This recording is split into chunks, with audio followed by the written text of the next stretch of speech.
ಸ್ನೇಹಿತರೆ, ಮೀಡಿಯಾ ಮಾಸ್ಟರ್ಸ್ಗೆ ಸ್ವಾಗತ ಸುಸ್ವಾಗತ. ಗೆಳೆಯರೆ, ತೈವಾನ್ ಮತ್ತು ಚೈನಾ ನಡುವಿನ ಉದ್ವಿಗ್ನ ಪರಿಸ್ಥಿತಿ ಮುಂದುವರೆದಿದೆ. ಚೈನಾದ ಯುದ್ಧ ವಿಮಾನಗಳು ನಿರಂತರವಾಗಿ ತೈವಾನ್ ವಾಯು ಪ್ರದೇಶವನ್ನು ಉಲ್ಲಂಘಿಸಿ ಸಂಚಾರ ಮಾಡ್ತಾ ಇವೆ. ಮತ್ತೊಂದು ಕಡೆ ಜಪಾನ್ನ ಒಕಿನಾವಾ ದ್ವೀಪಗಳ ಬಳಿ ಚೈನಾದ ಸರ್ವೆಲೆನ್ಸ್ ಡ್ರೋನ್ ಹಾಗೂ ಕಾಮಿಕಾಜಿ ಡ್ರೋನ್ ಒಂದು ಕಂಡುಬಂದ ಹಿನ್ನೆಲೆಯಲ್ಲಿ ಜಪಾನ್ ಯುದ್ಧ ವಿಮಾನಗಳನ್ನು ಸನ್ನದ್ಧ ಸ್ಥಿತಿಯಲ್ಲಿ ನಿಲ್ಲಿಸಿದೆ. ಇದರ ಜೊತೆಗೆ ಮೊನ್ನೆ ತೈವಾನ್ ಮೇಲೆ ಚೈನಾ ಹಾರಿಸಿದ ಮಿಸೈಲ್ಗಳ ಪೈಕಿ ಕೆಲವು ಜಪಾನ್ನ ವಿಶೇಷ ಆರ್ಥಿಕ ವಲಯ ಪ್ರದೇಶಕ್ಕೆ ಸೇರುವ ಸಮುದ್ರದಲ್ಲಿ ಬಿದ್ದಿರೋ ಹಿನ್ನೆಲೆಯಲ್ಲಿ ಜಪಾನ್ ಕೂಡ ಒಂದಷ್ಟು ಎಚ್ಚರಿಕೆಗಳನ್ನು ತಗೊಂಡಿದೆ. ಇನ್ನು ಚೈನಾ ತೈವಾನ್ ಸಂಘರ್ಷದ ಮಜಾ ತಗೋತಾ ಇರೋದು ರಷ್ಯಾ. ಇಲ್ಲಿ ರಷ್ಯಾಗೆ ಈ ಸಂಘರ್ಷ ಇನ್ನಷ್ಟು ಹೆಚ್ಚಾಗಬೇಕು ಅನ್ನೋ ಆಸೆ ಇದ್ದಾಗಿದೆ. ಇದೆಲ್ಲದರ ನಡುವೆ ತೈವಾನ್ ಮಿಸೈಲ್ ಸಂಶೋಧನಾ ವಿಭಾಗದ ಹಿರಿಯ ಅಧಿಕಾರಿಯೊಬ್ಬರು ಶುಕ್ರವಾರ ಅತ್ಯಂತ ನಿಗೂಢವಾಗಿ ಸಾವನ್ನಪ್ಪಿರೋದು ಅನೇಕ ಅನುಮಾನಗಳಿಗೆ ಕಾರಣ ಆಗ್ತಾ ಇದೆ. ಹಾಗಾದ್ರೆ ಚೈನಾ ತೈವಾನ್ ಸಂಘರ್ಷದ ಸುತ್ತ ಏನಾಗ್ತಾ ಇದೆ, ಇಲ್ಲಿ ಭಾರತದ ನಿಲುವು ಏನು ಅನ್ನೋ ಬಗ್ಗೆ ಒಂದಷ್ಟು ಮಾಹಿತಿಯನ್ನು ನೋಡೋಣ.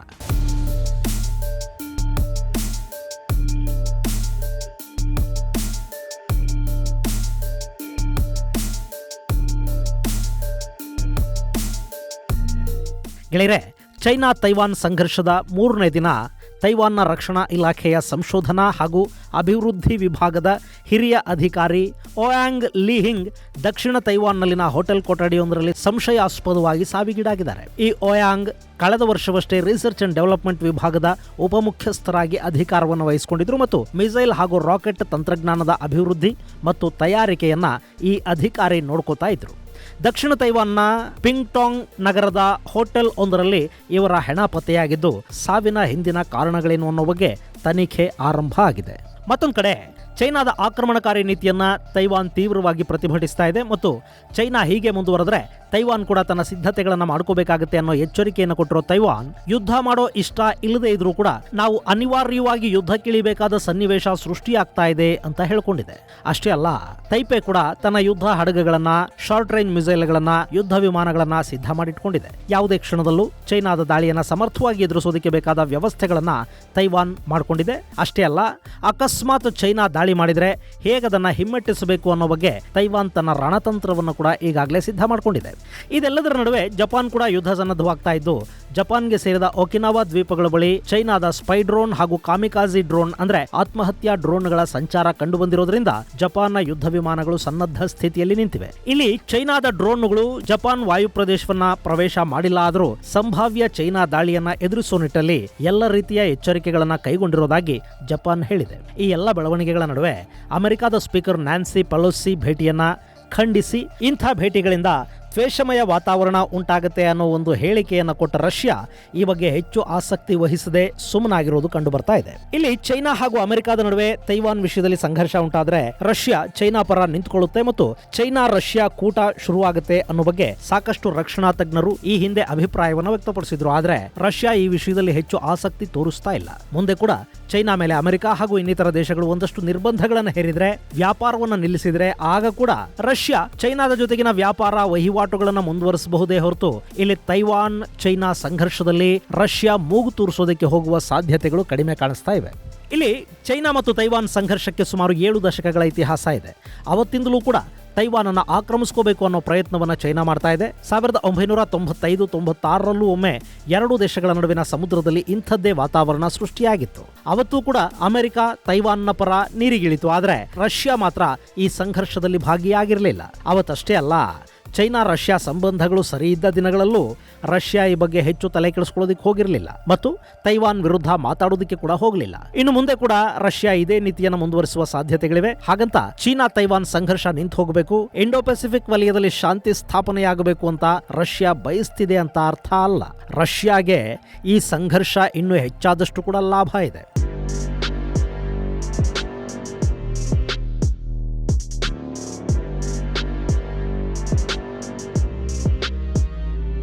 ಚೈನಾ ತೈವಾನ್ ವಿರುದ್ಧ ಸಂಪೂರ್ಣ ಯುದ್ಧ ಕೇಳಿದ್ರೆ ಅದರಿಂದ ತೈವಾನ್ ಹಾಗೂ ಚೈನಾ ಎರಡಕ್ಕೂ ಕೂಡ ಸಿಕ್ಕಾಪಟ್ಟೆ ನಷ್ಟ ಉಂಟಾಗುತ್ತೆ. ಹಾಗೆ ಜಾಗತಿಕ ಮಾರುಕಟ್ಟೆಯ ಮೇಲೆ ಕೂಡ ಇದರ ದುಷ್ಪರಿಣಾಮಗಳು ಬೀಳುತ್ತವೆ. ಆದರೆ ಈ ಸಂಘರ್ಷದಿಂದ ಲಾಭ ಆಗೋದು ಮಾತ್ರ ರಷ್ಯಾಗೆ. ರಷ್ಯಾ ಯುಕ್ರೇನ್ ಮೇಲಿನ ಸಮರವನ್ನ ಮುಂದುವರಿಸ್ತಾ ಇದೆ. ಇಷ್ಟು ಹೊತ್ತಿಗೆ ಮುಗದೆ ಹೋಗಬೇಕಿದ್ದ ಆ ಯುದ್ಧ ಇನ್ನೂ ಮುಂದುವರಿತಾ ಇದೆ ಅಂದ್ರೆ ಅದಕ್ಕೆ ಕಾರಣ ಅಮೆರಿಕ ಹಾಗೂ ಪಶ್ಚಿಮ ದೇಶಗಳು ಯುಕ್ರೇನ್ಗೆ ಕೊಡ್ತಾ ಇರೋ ನೆರವು. ಈಗ ಅಕಸ್ಮಾತ್ ತೈವಾನ್ ಜೊತೆ ಸಂಘರ್ಷ ಆರಂಭ ಆಯಿತು ಅಂತ ಇಟ್ಕೊಳ್ಳಿ, ಆಗ ಅಮೆರಿಕ ಸೇರಿದ ಹಾಗೆ ಅಂತಾರಾಷ್ಟ್ರೀಯ ಸಮುದಾಯದ ಗಮನ ಯುಕ್ರೇನ್ನಿಂದ ಡೈವರ್ಟ್ ಆಗಿ ತೈವಾನ್ ಕಡೆಗೆ ಸರಿಯುತ್ತೆ. ಈಗ ರಷ್ಯಾದ ಮೇಲೆ ಯಾವ ರೀತಿಯ ನಿರ್ಬಂಧಗಳನ್ನು ಹೇರಬೇಕು, ರಷ್ಯಾನ ಆರ್ಥಿಕವಾಗಿ ಹೇಗೆಲ್ಲ ಬಲಹೀನಗೊಳಿಸಬೇಕು ಅನ್ನೋದರಲ್ಲಿ ಮಗ್ನವಾಗಿರೋ ಅಮೆರಿಕ ಹಾಗೂ ನ್ಯಾಟೋಗಳು ಚೈನಾದ ಕಡೆಗೆ ತಮ್ಮ ಗುರಿಯನ್ನ ಬದಲಿಸಿಕೊಂಡ್ರೆ ರಷ್ಯಾ ಸುಲಭವಾಗಿ ತಾನು ಮಾಡೋದಕ್ಕೆ ಹೋಗ್ತಾ ಇರೋದನ್ನ ಮಾಡಿ ಮುಗಿಸ್ಬಿಡುತ್ತೆ. ಅಲ್ಲಿ ಇನ್ನು ಹೆಚ್ಚೇನು ಉಳ್ಕೊಂಡಿಲ್ಲ. ಪೂರ್ವ ಯುಕ್ರೇನ್ ಭೂಭಾಗವನ್ನ ಸಂಪೂರ್ಣವಾಗಿ ಆಕ್ರಮಿಸಿಕೊಂಡು ಡೊನೆಸ್ಕ್ ಹಾಗೂ ಲುಹಾನ್ಸ್ಕ್ ಗಳಿಗೆ ಸೇರಬೇಕಾದ ಭೂಭಾಗವನ್ನ ಅದಕ್ಕೆ ಸೇರಿಸಿ ಅಲ್ಲೊಂದು ಆಡಳಿತವನ್ನ ನೆಲೆಗೊಳಿಸಿ ಅದಕ್ಕೆ ಸೇನೆಯ ಬೆಂಬಲವನ್ನ ಕೊಟ್ಟುಬಿಟ್ರೆ ರಷ್ಯಾದ ಕೆಲಸ ಮುಗಿದ ಹಾಗೆ. ಹಾಗೆ ಮಾಡಬೇಕು ಅಂದ್ರೆ ಪಶ್ಚಿಮದ ದೇಶಗಳು ಯುಕ್ರೇನ್ ಕಡೆಗಿನ ಗಮನವನ್ನ ಕಡಿಮೆ ಮಾಡಬೇಕು. ಹಾಗಾಗಬೇಕು ಅಂದ್ರೆ ಅವ್ರ ಗಮನ ಬೇರೆ ಕಡೆಗೆ ಸೆಳೆಯೋದಕ್ಕೊಂದು ಕಾರಣ ಬೇಕು. ಅದನ್ನ ಈಗ ರಷ್ಯಾ ತೈವಾನ್ ಹಾಗೂ ಚೈನಾದ ಸಂಘರ್ಷದಲ್ಲಿ ಕಾಣ್ತಾ ಇದೆ. ಇನ್ನು ರಷ್ಯಾಗೆ ಗೊತ್ತಿರೋ ಇನ್ನೂ ಒಂದು ಸತ್ಯ ಏನು ಅಂದ್ರೆ ಚೈನಾ ಈಗಾಗಲೇ ಅಮೆರಿಕಾಗೆ ಸರಿಸಾಟಿಯಾಗಿ ಬೆಳೆಯುವ ಹಂತದಲ್ಲಿದೆ. ಅದು ಇನ್ನಷ್ಟು ಬೆಳೆದ್ರೆ ಅಂತಾರಾಷ್ಟ್ರೀಯ ಮಟ್ಟದಲ್ಲಿ ಅಮೆರಿಕ ಹಾಗೂ ಚೈನಾ ಅನ್ನೋ ಎರಡು ದೈತ್ಯ ಶಕ್ತಿಗಳಾಗತ್ವೆ. ರಷ್ಯಾ ಇಲ್ಲಿ ತನ್ನ ಅಸ್ತಿತ್ವವನ್ನು ಕಳ್ಕೋಬೇಕಾಗಿ ಬರುತ್ತೆ. ಇನ್ನು ಚೈನಾ ಇವತ್ತು ಅಮೆರಿಕ ಜೊತೆಗಿನ ಪೈಪೋಟಿಯ ಕಾರಣದಿಂದ ರಷ್ಯಾ ಜೊತೆಗೆ ಉತ್ತಮ ಸಂಬಂಧಗಳನ್ನು ಉಳಿಸಿಕೊಂಡಿದೆಯೇ ಹೊರತು ರಷ್ಯಾದ ಮೇಲೆ ಅದಕ್ಕೆ ವಿಶೇಷವಾಗಿ ಯಾವ ಪ್ರೀತಿನೂ ಇಲ್ಲ. ಇದು ರಷ್ಯಾಗೆ ತುಂಬಾ ಚೆನ್ನಾಗಿ ಗೊತ್ತಿರೋ ಸತ್ಯ. ಜಾಗತಿಕವಾಗಿ ರಷ್ಯಾ ಕೂಡ ತನ್ನ ಬಲವನ್ನು ಉಳಿಸ್ಕೋಬೇಕು ಅಂತ ಅಂದ್ಕೊಳ್ಳುತ್ತೆ. ಅದೇ ಕಾರಣಕ್ಕೆ ಅವರು ಇಷ್ಟು ವರ್ಷ ಅಮೆರಿಕ ಜೊತೆ ಬಡದಾಡ್ಕೊಂಡು ಬಂದಿದ್ದಾರೆ. ಈಗ ಸುಲಭವಾಗಿ ಅದನ್ನ ಚೈನಾಗೆ ಬಿಟ್ಕೊಡೋದಕ್ಕೆ ಅವ್ರ ಮನಸ್ಸು ಕೂಡ ಒಪ್ಪೋದಿಲ್ಲ. ಹೀಗಾಗಿ ಅಮೆರಿಕ ಹಾಗೂ ಚೈನಾ ಕಿತ್ತಾಡ್ಕೊಂಡ್ರೆ ಅದನ್ನ ಹೆಚ್ಚು ಎಂಜಾಯ್ ಮಾಡೋದು ರಷ್ಯಾ. ಸೊ ರಷ್ಯಾಗೆ ತೈವಾನ್ನ ಸಂಘರ್ಷ ಹೆಚ್ಚಾಗಬೇಕು ಅಂತ ಆಸೆ ಇದೆ. ಆದರೆ ರಷ್ಯಾ ಈ ಕದನದಲ್ಲಿ ಕಾಣಿಸ್ಕೊಳ್ಳೋದಿಲ್ಲ. ಹೇಗೆ ಯುಕ್ರೇನ್ ಕದನದ ಸಂದರ್ಭದಲ್ಲಿ ಚೈನಾ ಆಟ ಕಟ್ತೋ ಅದನ್ನೇ ರಷ್ಯಾ ಈಗ ರಿಪೀಟ್ ಮಾಡುತ್ತೆ ಅಷ್ಟೇ.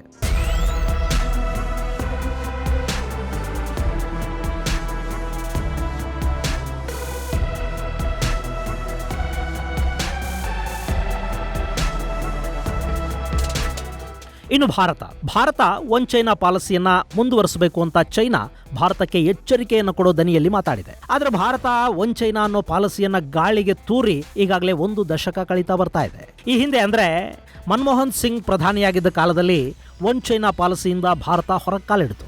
ಭಾರತ 1949ರಿಂದ ಒನ್ ಚೈನಾ ಅನ್ನೋ ಪಾಲಿಸಿಯನ್ನು ಅನುಸರಿಸಿಕೊಂಡು ಬರ್ತಾ ಇತ್ತು. ಬೀಜಿಂಗ್ ಅನ್ನ ಆಳುವ ಸರ್ಕಾರಕ್ಕೆ ಮಾತ್ರ ಮಾನ್ಯತೆ ಅನ್ನೋದನ್ನ ಭಾರತ ಅವತ್ತೇ ಪ್ರಕಟಿಸಿತು ಮತ್ತು ತೈವಾನ್ಗೆ ಭಾರತ ಪ್ರತ್ಯೇಕ ದೇಶದ ಸ್ಥಾನಮಾನಗಳನ್ನು ಕೊಟ್ಟಿರಲಿಲ್ಲ. 1962ರ ಚೈನಾ ಭಾರತ ಯುದ್ಧದ ನಂತರ ಕೂಡ ಭಾರತ ತನ್ನ ಇದೇ ನೀತಿಯನ್ನ ಮುಂದುವರಿಸಿಕೊಂಡು ಬಂತು. ಆದರೆ 2008ರಲ್ಲಿ ಅರುಣಾಚಲ ಪ್ರದೇಶ ಹಾಗೂ ಕಾಶ್ಮೀರಗಳ ವಿಷಯದಲ್ಲಿ ಚೈನಾ ಕಿತಾಪತಿ ಮಾಡೋದಕ್ಕೆ ಶುರು ಮಾಡಿದ ಸಂದರ್ಭದಲ್ಲಿ ಭಾರತ ಕೂಡ ಒನ್ ಚೈನಾ ಪಾಲಿಸಿಯಿಂದ ಹೊರಬರುವ ಸೂಚನೆಯನ್ನು ಕೊಡಿತು. 2008ರಿಂದ ಇಲ್ಲಿವರೆಗೆ ಭಾರತ ತನ್ನ ಯಾವ ಅಧಿಕೃತ ಹೇಳಿಕೆಗಳಲ್ಲೂ ಚೈನಾ ನಾಯಕರ ಜೊತೆಗಿನ ಯಾವ ಜಂಟಿ ಹೇಳಿಕೆಗಳಲ್ಲೂ ಒನ್ ಚೈನಾ ಅನ್ನೋದನ್ನ ಮೆನ್ಷನ್ ಮಾಡಿಲ್ಲ. 2010ರಲ್ಲಿ ಚೈನಾ ಅಧ್ಯಕ್ಷ ಹೂ ಜಿಂಟಾವೋ ಹಾಗೂ ಪ್ರಧಾನಮಂತ್ರಿ ವಿನ್ ಜಿಯಾಬಾವೋ ಭಾರತಕ್ಕೆ ಬಂದಿದ್ದ ಸಂದರ್ಭದಲ್ಲಿ ಕೂಡ ಭಾರತದ ಪ್ರಧಾನಿ ಮನಮೋಹನ್ ಸಿಂಗ್ ಜಂಟಿ ಹೇಳಿಕೆಗಳನ್ನು ಕೊಟ್ಟರಲ್ಲ, ಅಲ್ಲೆಲ್ಲೂ ಒನ್ ಚೈನಾ ಅನ್ನೋದನ್ನ ಅಧಿಕೃತವಾಗಿ ಹೇಳಲಿಲ್ಲ. ಆ ನಂತರ ಮೋದಿ ಸರ್ಕಾರ ಅಸ್ತಿತ್ವಕ್ಕೆ ಬಂದ ನಂತರ ಕೂಡ ಇದೇ ಪಾಲಿಸಿಯನ್ನ ಮುಂದುವರಿಸಿಕೊಂಡು ಬರಲಾಯಿತು. ಮೋದಿ ಸರ್ಕಾರದ ಅವಧಿಯಲ್ಲಿ ಪ್ರಮಾಣ ವಚನ ಸಮಾರಂಭಕ್ಕೆ ಟಿಬೆಟ್ ನಾಯಕರಿಗೆ ಆಹ್ವಾನ ಕೊಡೋ ಮೂಲಕ ಒನ್ ಚೈನಾ ಪಾಲಿಸಿಗೆ ಮೋದಿ ಸರ್ಕಾರ ಅಧಿಕೃತವಾಗಿ ಎಳ್ಳು ನೀರು ಬಿಡಿತು. ಜೊತೆಗೆ 2017ರಲ್ಲಿ ತೈವಾನ್ ಪಾರ್ಲಿಮೆಂಟರಿ ಡೆಲಿಗೇಷನ್ ಭಾರತಕ್ಕೆ ಭೇಟಿ ಕೊಡ್ತು.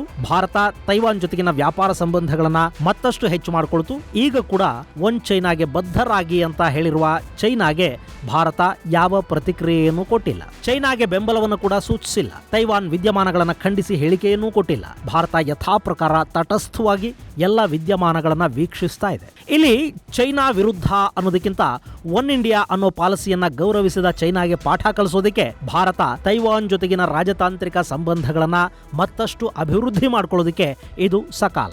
ಈ ಬಗ್ಗೆ ಭಾರತ ಇನ್ನಷ್ಟು ಆಕ್ಟಿವ್ ಆಗಿ ಕಾರ್ಯಪ್ರವೃತ್ತ ಆಗಬೇಕಾಗಿದೆ. ಇನ್ನು ಚೈನಾ ಅಮೆರಿಕ ಜೊತೆಗಿನ ಹವಾಮಾನ ಬದಲಾವಣೆಗೆ ಸಂಬಂಧಪಟ್ಟ ಒಂದಷ್ಟು ಒಪ್ಪಂದಗಳನ್ನ, ಅಂತಾರಾಷ್ಟ್ರೀಯ ಅಪರಾಧಗಳಿಗೆ ಸಂಬಂಧಪಟ್ಟ ಆರೋಪಿಗಳ ಹಸ್ತಾಂತರದಂತಹ ಒಂದಷ್ಟು ಒಪ್ಪಂದಗಳನ್ನ ತಕ್ಷಣದಿಂದ ಜಾರಿಗೆ ಬರೋ ಹಾಗೆ ನಿಲ್ಲಿಸ್ತಾ ಇರೋದಾಗಿ ಹೇಳಿಕೊಂಡಿದೆ.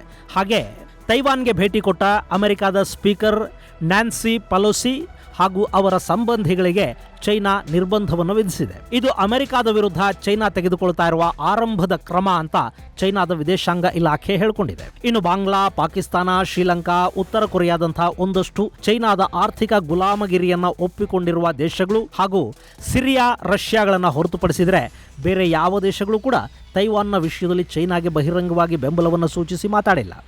G7 ಚೈನಾದ ದಾಳಿಯನ್ನು ಖಂಡಿಸಿದೆ. ಜಪಾನ್ ಕೂಡ ತೈವಾನ್ಗೆ ಬೆಂಬಲವನ್ನು ವ್ಯಕ್ತಪಡಿಸಿದೆ. ಭಾರತ ಇಲ್ಲಿ ಯಥಾಪ್ರಕಾರ ತಟಸ್ಥವಾಗಿ ಕಾಣಿಸ್ತಾ ಇದ್ದು, ಭಾರತದ ಗಡಿಯಲ್ಲಿನ ಚೈನಾ ಚಟುವಟಿಕೆಗಳ ಬಗ್ಗೆ ಭಾರತ ಹಾಗೂ ಚೈನಾದ ನಡುವಿನ ಮಾತುಕತೆಗಳು ನಡೀತಾ ಇವೆ. ಪರಿಸ್ಥಿತಿ ಹೀಗೆ ಮುಂದುವರೆದ್ರೆ ಇಲ್ಲಿ ಚೈನಾನ ಏಕಾಂಗಿಯನ್ನಾಗಿ ಮಾಡೋ ಪ್ರಯತ್ನದಲ್ಲಿ ಭಾರತ ಕೂಡ ಕೈ ಜೋಡಿಸುತ್ತೆ ಅನ್ನೋದರಲ್ಲಿ ಯಾವ ಅನುಮಾನಗಳು ಇಲ್ಲ. ಇದು ಗೆಳೆಯರೆ, ತೈವಾನ್ ಚೈನಾ ಸಂಘರ್ಷದ ಸುತ್ತ ನಡೀತಿರುವ ಒಂದಷ್ಟು ಬೆಳವಣಿಗೆಗಳಿಗೆ ಸಂಬಂಧಪಟ್ಟ ಮಾಹಿತಿ. ಮುಂದಿನ ಸಂಚಿಕೆಯಲ್ಲಿ ಮತ್ತಷ್ಟು ವಿಶೇಷಗಳ ಜೊತೆ ಮತ್ತೆ ಭೇಟಿಯಾಗೋಣ. ಅಲ್ಲಿವರೆಗೆ ಜೈ ಹಿಂದ್, ಜೈ ಕರ್ನಾಟಕ.